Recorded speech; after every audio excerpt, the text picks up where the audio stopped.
पर पत्थरों का एक बहुत बड़ा रथ खड़ा है। पिछले 120 सालों से इसके मेन दरवाजे पूरी तरीके से सील हैं।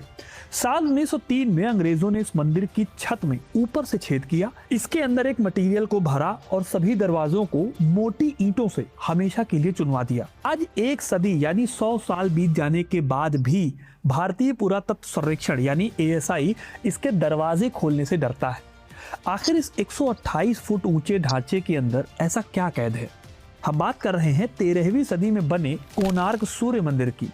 इंटरनेट पर अक्सर एक क्लेम किया जाता है कि इस मंदिर को बनाने में लोहे का कोई इस्तेमाल नहीं हुआ। यह इतिहास का एक बहुत बड़ा झूठ है।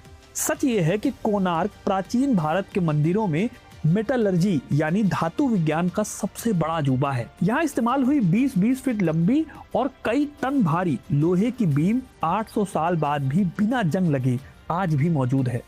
इन्हीं लोहे की कड़ियों ने उस मशहूर 52 टन के चुंबक वाले मिथक को जन्म दिया, जिसके बारे में कहा जाता है कि वो समुद्री जहाजों को अपनी तरफ खींचकर तबाह कर देता था। आज के इस वीडियो में हम कोणार्क मंदिर की पूरी कहानी को जानेंगे, उससे जुड़े रहस्यों को साइंटिफिक फैक्ट्स के साथ डिकोड करेंगे। हम जानेंगे कि 227 फुट ऊंचे इस मुख्य मंदिर के गिरने का असली कारण कोई विदेशी आक्रमणकारी नहीं बल्कि कुछ और ही था। कौन से मिथक हैं जो आज भी कई लोग सच मानते हैं इस मंदिर को लेकर, और क्यों मंदिर को आज आजादी के 70 साल बाद भी खोला नहीं गया, ये सब पता चलेगा वीडियो में। तो एंड तक बने रहिएगा, क्योंकि अपना इतिहास नहीं जानोगे तो खुद को कैसे पहचानोगे। नमस्कार, मैं अमित भोबिया। दोस्तों, आज मैं आप लोगों को बताऊंगा केरला गवर्नमेंट के द्वारा कोणार्क शब्द दो शब्दों से मिलकर बना है। कोण जिसका अर्थ है कोना या किनारा, और अर्क जिसका अर्थ है सूर्य। 13वीं सदी यानी लगभग 1250 ईस्वी के आसपास जब पूर्वी गंग वंश के सम्राट नरसिंह देव प्रथम ने इस मंदिर का निर्माण शुरू किया, तो उनका मकसद केवल एक पूजा स्थल बनाना नहीं था। उस दौर के भारत की जियोपॉलिटिक्स को समझना भी इस मंदिर को समझने के लिए जरूरी है। उत्तर भारत में दिल्ली सल्तनत अपने पैर पसार चुकी थी। बंगाल में मुस्लिम शासक तुगरल तुगान खान का कब्जा था और वो लगातार ईस्टर्न राज्यों पर हमले कर रहा था। ऐसे टाइम में जब ज्यादातर हिंदू राजा डिफेंसिव रवैया अपना रहे थे, सम्राट नरसिंह देव प्रथम ने तब ऑफेंसिव यानी आक्रामक नीति अपनाई। उन्होंने अपनी सेना लेकर बंगाल पर सीधा हमला किया और तुगरल तुगान खान को बहुत करारी शिकस्त दी। इसी शानदार मिलिट्री जीत के जश्न और कलिंग साम्राज्य की अजेय शक्ति को पूरी दुनिया के सामने प्रदर्शित करने के लिए सम्राट ने अपने खजाने खोल दिए। तय किया गया कि एक ऐसा विजय स्मारक बनेगा जैसा दुनिया ने कभी नहीं देखा। सूर्य भगवान का एक बहुत बड़ा रथ जो सीधे समुद्र से निकलता हुआ प्रतीत हो। उड़ीसा, जिसे हम कलिंग भी कहते हैं, उसका तटीय इलाका उस समय दक्षिण पूर्वी एशिया, जावा, सुमात्रा और बाली के साथ होने वाले बहुत बड़े समुद्री व्यापार का सेंटर था। गंग एम्पायर की इकोनॉमी उस टाइम पे अपने पीक पर थी। नरसिंह देव चाहते थे कि जब विदेशी व्यापारी समुद्र के रास्ते उड़ीसा पहुंचे तो सबसे पहले उन्हें इस साम्राज्य की भव्यता और सूर्य देव का ये रथ दिखाई दे। इस मेगा प्रोजेक्ट को राजधर्म का दर्जा दिया गया और इसके लिए राज्य का 12 साल का राजस्व झोंक दिया गया। एक तरह से देखा जाए तो ये कोई नॉर्मल लेबर नहीं था, ये पत्थरों में जान फूंकने और इतिहास में अमर होने की एक जिद थी उन महाराजा की। अब अगर आपने मंदिर की ये कहानी सुनी कि कैसा बनेगा, तो ये बहुत ही इम्पॉसिबल सा प्रोजेक्ट लगता है। लेकिन इस इम्पॉसिबल से लगने वाले सपने को हकीकत में बदलने के लिए उस दौर के कलिंग के 1200 सबसे बेहतरीन शिल्पकारों और इंजीनियरों को काम पर लगाया गया।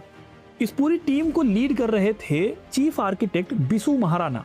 कोणार्क के निर्माण की सबसे बड़ी चुनौती इसका डिजाइन नहीं बल्कि इसका लॉजिस्टिक्स था। इतने बड़े मंदिर को बनाने के लिए मेनली 3 तरह के पत्थरों का इस्तेमाल किया गया: क्लोराइट, लेटेराइट और खोंडालाइट। इनमें खोंडालाइट पत्थर उड़ीसा की पहाड़ियों से निकाला गया, जो निर्माण स्थल से कई किलोमीटर दूर था।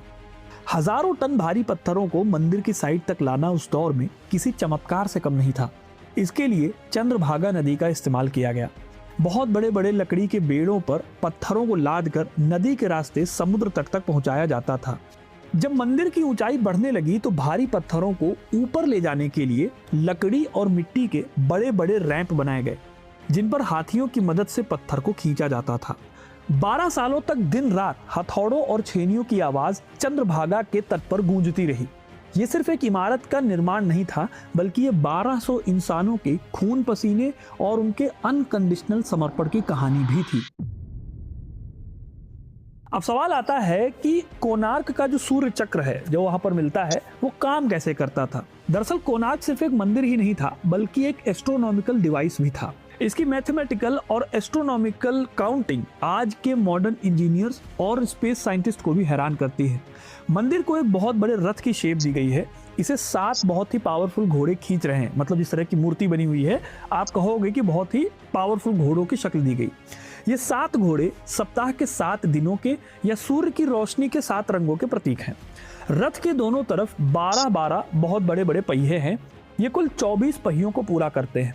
ये 24 पहिए साल के 24 पखवाड़ों या फोर्टनाइट यानी शुक्ल पक्ष और कृष्ण पक्ष को दर्शाते हैं।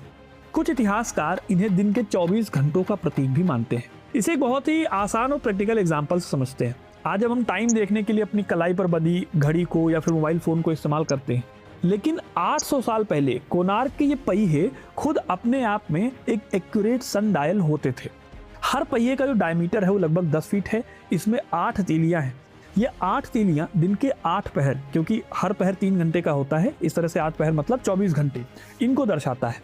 जब सूरज की रोशनी इन तीलियों पर पड़ती है तो उनकी परछाई पहिए के बाहरी घेरे पर गिरती है। पहिए के बाहरी घेरे पर या बाहरी किनारे पर छोटे छोटे मनके उकेरे गए हैं। हर तीली के बीच 60 मिनट की दूरी होती है और हर मनका लगभग 3 मिनट के टाइम को दर्शाता है। जब आप तीली की परछाई और उन मनकों की लोकेशन को पढ़ते हैं तो आप आज भी बिना किसी घड़ी के बिल्कुल एक्यूरेट यानी मिनट तक का टाइम बता सकते हैं। लेकिन इतना आसान काम है नहीं। टाइम देखने के लिए आपको ये पता होना चाहिए कि आप किस मौसम में टाइम को देख रहे हैं। सूर्य जो है समर सोलिस्टिस या सूर्य उत्तरायण की तरफ जब होता है या दक्षिणायन की तरफ जब होता है, इसके हिसाब से परछाई की दिशा और गणना यानी काउंटिंग का कोण बदल जाता है। प्राचीन भारतीय खगोलविदों ने इस सभी मौसम बदलावों को इन 24 पहियों में मैथमेटिकली एम्बेड कर दिया था। कोणार्क का मतलब ही टाइम के अनंत चक्र को पत्थर में ढालना था। ये एक ऐसा कॉस्मिक कैलकुलेटर है जिसे चलाने के लिए किसी बैटरी नहीं, बल्कि सिर्फ सूर्य की रोशनी और आपको ब्रह्मांड के ज्ञान की जरूरत थी। अब जब इतना खास कुछ मंदिर बनता है तो इससे जुड़े कुछ मिथ भी आ जाते हैं, और ऐसा ही एक बहुत बड़ा मिथ चलता है कोणार्क को लेकर। अक्सर इंटरनेट गाइड्स और कुछ पुरानी किताबों में एक बहुत बड़ा ऐतिहासिक झूठ धड़ल्ले से फैलाया जाता है। कहा जाता है कि प्राचीन भारतीय शिल्पकारों ने कोणार्क मंदिर में बिना किसी लोहे या सीमेंट के सिर्फ पत्थरों को एक दूसरे में फंसाकर, जिसे इंटरलॉकिंग सिस्टम कहते हैं, इतना बड़ा ढांचा खड़ा कर दिया। यह दावा पूरी तरह से गलत है और कंफ्यूजिंग है। हकीकत यह है कि कोणार्क सूर्य मंदिर प्राचीन भारत की मेटलर्जी या आयरन मेटलर्जी का बहुत बड़ा और बहुत ही ऑथेंटिक और चौंकाने वाला अजूबा है। इस मंदिर के भारी भारी पत्थरों, खंभों और बड़ी बड़ी छतों को सहारा देने के लिए बहुत बड़ी रॉड आयरन या रॉट आयरन बीम्स को इस्तेमाल किया गया है। आज भी अगर आप कोणार्क मंदिर जाएंगे तो आपको मंदिर के खंडहरों में 20-20 फीट लंबी और कई टन भारी 8 इंच तक मोटे लोहे की बीम पड़ी हुई मिलेंगी। 2 भारी पत्थरों को मजबूती से जोड़ने के लिए लोहे के क्रैम्प्स या लोहे की कीलों और पट्टियों का इस्तेमाल किया गया था। सबसे हैरानी की बात यह है कि 800 साल से बंगाल की खाड़ी की नम हवाओं और समुद्री खारे पानी के बीच खुले आसमान के नीचे पड़े रहने के बावजूद इन लोहे की छड़ों में आज तक जंग या रस्ट नहीं लगा है। मॉडर्न स्टील अगर इतने साल खारे पानी के कांटेक्ट में रहे तो पूरी तरह गलकर मिट्टी बन जाएगा। 13वीं सदी के उड़ीसा के लोहारों ने लोहे को प्योर करने की एक ऐसी तकनीक इजाद की थी जो आज भी रिसर्च का टॉपिक है। उन्होंने लोहे को बार बार गर्म करके और पीट कर उसमें से कार्बन और स्लैग या अशुद्धियों को बाहर निकाल दिया था। इस प्रोसेस से लोहे में फास्फोरस की मात्रा बढ़ जाती है, जो लोहे के ऊपर एक ऐसी लेयर बना देती है जिस पर जंग का कोई असर नहीं होता। अगर आपको एग्जाम्पल के लिए देखना है तो दिल्ली का जो लौह स्तंभ है वो भी इसी तकनीक का एक बहुत ही बेहतरीन उदाहरण है। इन्हीं लोहे की बीमों और खंभों की वजह से उस मशहूर चुंबक वाले मिथक का जन्म हुआ जिसने सदियों तक दुनिया को कंफ्यूज करके रखा। पुर्तगाली नाविकों, डच व्यापारियों और ब्रिटिश डॉक्यूमेंट्स में कोणार्क को लेकर एक कहानी बार बार दोहराई गई है। 15वीं और 16वीं सदी में जब विदेशी नाविक बंगाल की खाड़ी से गुजरते थे तो उन्हें कोस्ट पर यह बहुत गहरे रंग का मंदिर दिखाई देता था। उन्होंने इसे ब्लैक पगोड़ा का नाम दिया, जबकि पुरी के जगन्नाथ मंदिर को व्हाइट पगोड़ा कहा जाता था। इन नाविकों के बीच में अफवाह थी कि कोणार्क मंदिर के शिखर पर 52 टन का एक लोड स्टोन या एक प्राकृतिक चुंबकीय पत्थर रखा गया था। कहा जाता है कि इस मेन चुंबक और मंदिर में इस्तेमाल हुई हजारों लोहे की बीमों को एक बहुत ही कॉम्प्लेक्स मैग्नेटिक अलाइनमेंट में सेट किया गया था। इसका रिजल्ट ये बताया जाता था कि मुख्य गर्भगृह में सूर्य देव की विशाल मूर्ति किसी जमीन या चबूतरे पर नहीं रखी थी, बल्कि वो चारों तरफ से मैग्नेटिक खिंचाव की वजह से हवा में तैरती थी या लेविटेट होती रहती थी। मिथक यही नहीं रुकता। विदेशी नाविकों का मानना था कि यह चुंबक इतना पावरफुल था कि उनके जहाज के कंपास भटका देता था और कई बार लोहे की कीलों से बने जहाजों को खींचकर तटों की चट्टानों से टकराकर जहाज को चकनाचूर कर देता था। इसी खौफ के कारण नाविक इस इलाके से गुजरने से बचते थे। अब अगर इस कहानी को हम साइंटिफिकली देखें तो क्या यह सच था? साइंस और फिजिक्स के नजरिए से देखें तो कई टन भारी मूर्ति को सिर्फ प्राकृतिक चुंबकों के बल पर हवा में परमानेंटली टिकाए रखना लगभग इम्पॉसिबल है। मैग्नेटिक फील्ड में थोड़ा सा भी बदलाव या टेम्परेचर में थोड़ा सा भी चेंज इस बैलेंस को बिगाड़ सकता है और मूर्ति को गिरा सकता है। जाहिर सी बात है कि नरसिंह देव इतना बड़ा रिस्क तो नहीं लेंगे। इसके अलावा नेचुरल लोड स्टोन में इतनी ताकत नहीं होती कि वो कई किलोमीटर दूर समुद्र में चल रहे जहाजों को अपनी ओर खींच ले। लेकिन इस अफवाह के पीछे का असली कारण कुछ और था। बंगाल की खाड़ी का ये वाला हिस्सा शैलो है और यहाँ पर समुद्र के नीचे छिपी हुई हैं सैंड बैंक यानी रेत के टीले और चट्टानें। समुद्री तूफान, खराब मौसम और इन चट्टानों से टकराकर अक्सर व्यापारिक जहाज डूब जाते थे। लेकिन खौफ और ज्ञान की कमी के मारे नाविकों ने अपनी ज्योग्राफिकल भूलों का इल्जाम मंदिर के मिस्टीरियस चुंबक पर लगा दिया। जहां तक हवा में झूलती मूर्ति की बात है, ये पूरी तरह से नामुमकिन भी नहीं है कि प्राचीन इंजीनियरों ने चुंबक और लोहे के बैलेंस से ऐसा कोई ऑप्टिकल इल्यूजन या छोटा मर्किंग मॉडल तैयार किया हो जिसे देखकर लोगों ने एक बहुत बड़े चमत्कार की कहानी गढ़ दी हो। मैं एआई कुंडली हूं। मैं तुम्हारे जॉब ऑफर लेटर की डेट तक बता सकता हूं। हाँ, इतना एग्जैक्ट कि देखकर सिर्फ तुम नहीं, तुम्हारे दोस्त लोग भी शॉक हो जाएंगे। कोई गेस नहीं, सिर्फ तुम्हारी डेट ऑफ बर्थ से निकला हुआ कैलकुलेशन। बस डेट ऑफ बर्थ डालो और जानो ऑफर लेटर। आज हम कोणार्क का जो हिस्सा देखते हैं वो सिर्फ जगमोहन मुख्यशाला या असेंबली हॉल है, जिसकी ऊंचाई आज भी लगभग 128 फीट है। इसके ठीक पीछे मुख्य मंदिर या विमान या गर्भगृह हुआ करता था। इसमें सूर्य देव की मुख्य मूर्ति स्थापित थी। इस मुख्य मंदिर की ऊंचाई लगभग 227 फीट थी। इसे समझने के लिए इमेजिन करिए कि दिल्ली का कुतुब मीनार 238 फुट ऊंचा है। 13वीं सदी में समुद्र के बिल्कुल किनारे रेतीली जमीन पर 227 फुट ऊंचा पत्थरों का एक ठोस पहाड़ खड़ा करना कितना ज्यादा दुस्साहसी और बहुत कमाल की इंजीनियरिंग रही होगी। लेकिन आज वो मुख्य मंदिर पूरी तरह से गायब है। उसके सिर्फ खंडहर और नींव बची है। सवाल है कि ये गिरा कैसे। कई लोग और लोकल किंवदंतियां इसे मुस्लिम आक्रमणों से जोड़कर देखते हैं। खासकर 1568 ईस्वी में बंगाल के जनरल काला पहाड़ के उड़ीसा पर हुए हमलों से। ये सच है कि काला पहाड़ ने उड़ीसा के कई मंदिरों को तोड़ा और कोणार्क की मूर्तियों को भी भारी नुकसान पहुंचाया।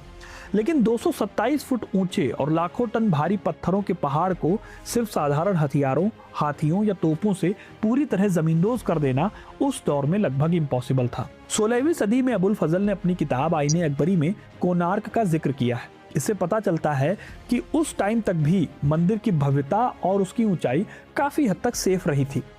मुख्य मंदिर के ढहने का असली कारण असल में कोई विदेशी आक्रमणकारी नहीं, बल्कि प्राकृतिक और इंजीनियरिंग की एक छोटी सी चूक के बीच का स्ट्रगल था। इसके पतन के मुख्य रूप से 3 वैज्ञानिक कारण या जियोलॉजिकल कारण माने जाते हैं। पहला, नींव की कमजोरी। ये बहुत बड़ा मंदिर है जो समुद्र के तट पर भुरभुरी रेत की नींव पर खड़ा था। एंशिएंट इंजीनियरों ने रेत को दबाकर उसे ठोस बनाने की कोशिश जरूर की होगी, लेकिन 227 फीट ऊंचे पत्थर के ढांचे का कुल वजन उनकी उम्मीदों से कहीं ज्यादा रहा होगा। दूसरा कारण बताया जाता है खारे पानी और पत्थर की केमिकल रिएक्शन।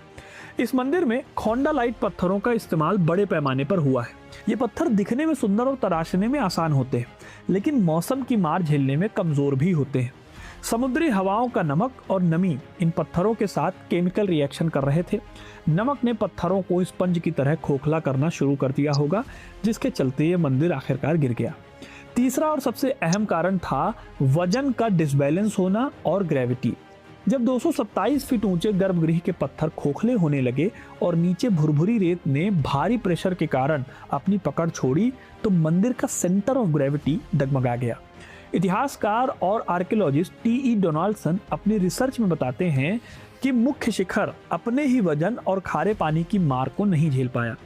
पत्थरों के बीच की लोहे की बीमें मुड़ गईं और एक दिन ये विशालकाय ढांचा अपनी ही ग्रेविटी के आगे हार मानकर गिर पड़ा।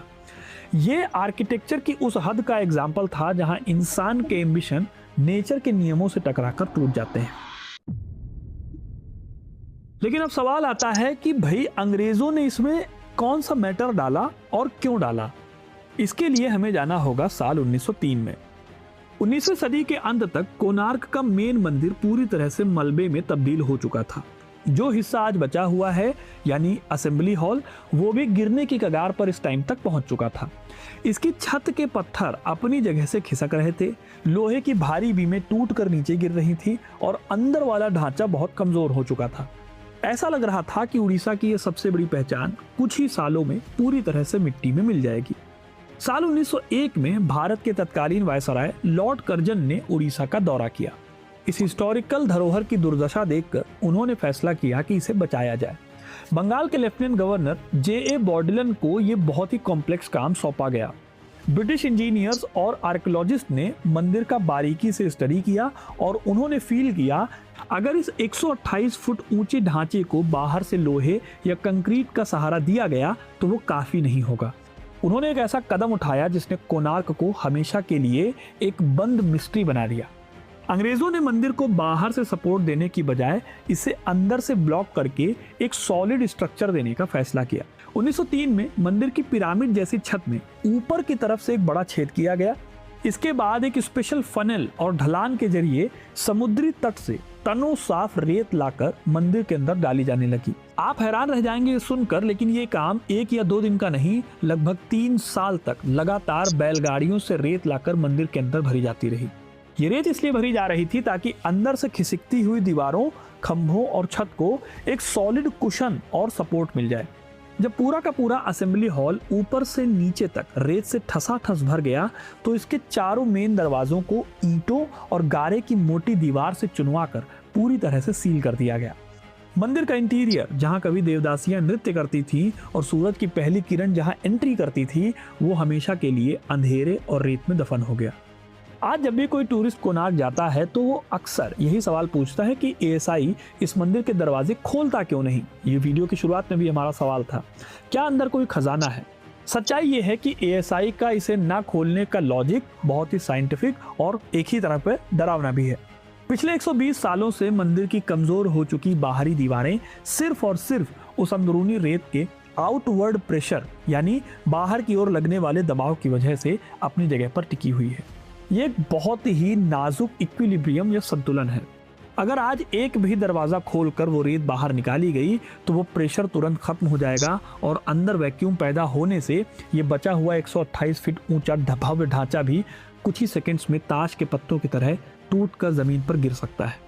जब तक मॉडर्न इंजीनियरिंग कोई ऐसी एडवांस तकनीक जैसे केमिकल रेजिन इंजेक्शन नहीं खोज लेती जो रेत निकालने के बाद भी पत्थरों को उसी सिचुएशन में दबाए रखे या जमाए रखे, तब तक इन दरवाजों का बंद रहना ही मंदिर की सुरक्षा की एकमात्र गारंटी है। रुको, पहले अपने कपड़े बदलो, तुम्हारी शर्ट पीछे से फटी हुई है। भिखारी ने कपड़े लिए और बदलने लगा। शिप्रा कुछ पल के लिए ठिठक गई।